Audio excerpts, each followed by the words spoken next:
My name is Fernando Relos Lopez Jr., and this is my Physics 2 Lab 4 report.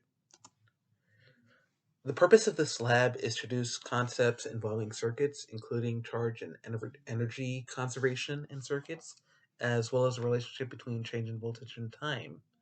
The lab serves to expand on other ideas, including capacitors, resistors, ammeters, and voltmeters, and the cause and effects of altering with circuits. So our first procedure was to create a simple series circuit using two 1.5 volt batteries, two resistors, and two ammeters in the diagram interface. We were told to use a program called CKK, and we would emulate the elements of a circuit through that program. So the first step was to record the current recorded by the two ammeters, to reverse one ammeter and record said current, to replace said ammeter with a voltmeter without closing the circuit and report its voltage, and then close the circuit and measure the potential difference between each part of the path. So here are the results for the potential differences. We were told to graph them, and as you can see, there was a drop from C to D where the resistor was at, and another drop from E to F where the 100 ohm resistor was at.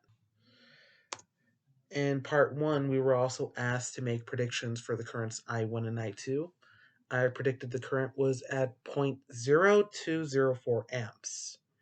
In the actual experiment, the ammeter reported a current of 0.02 amps to 2 significant degrees, which was accurate. In part 2, we were asked to calculate the resistances using the currents and changes in voltages, which is as follows. For the resistor of 47 ohms, we got 0.959 over 0.02, which gave us 47.95 ohms.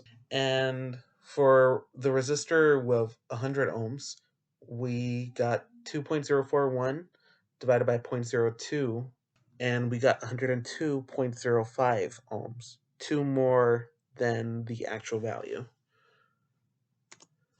In procedure 2, we were told to investigate an RC series circuit, a 10 ohm bulb, a 20 ohm bulb, a 30 ohm bulb, a 9 volt battery, and a 200 mF capacitor were used in this part of the experiment. We were to connect the battery to the 10 ohm bulb and the capacitor and then analyze the bulb's behavior.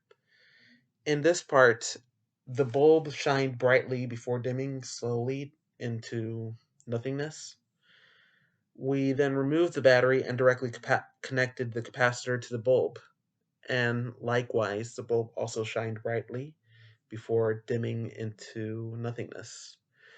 We measured the time necessary to charge a capacitor with a 10 ohm bulb and a battery in circuit, and then to discharge the capacitor with the 10 ohm bulb in circuit and the battery also removed.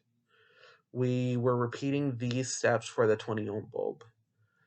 For the 30 ohm bulb, we created a circuit with consideration for time, and we assigned a voltmeter across the capacitor and plotted 20 seconds worth of data. The time it took for the bulbs to charge and discharge is as follows: 11.37 seconds to charge and 11.83 seconds to discharge.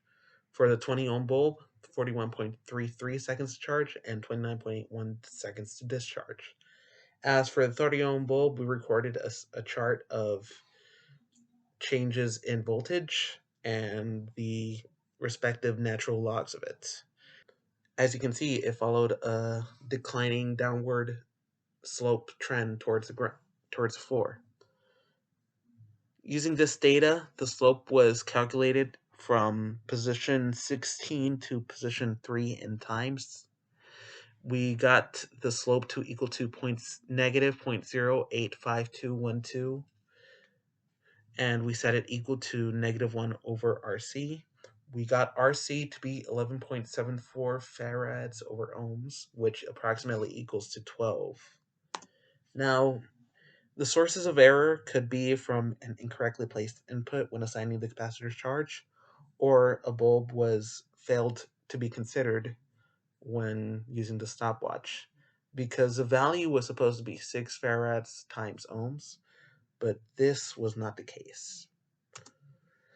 So some conclusions that could be made: if this lab was done in real life, connecting an ammeter to the circuit would be split and connected to a pair of entry holes, much like you would when connecting a speaker to a living room. If we were to determine how long it would take to charge a real capacitor without a resistor, that would determine on the capacitor's rated voltage, as well as the voltage dropping in general as more time passes on, thus naturally taking much longer than normal. This is entering into ideal circuits territory and is usually beyond the scope of this class. Otherwise, thank you very much for your time.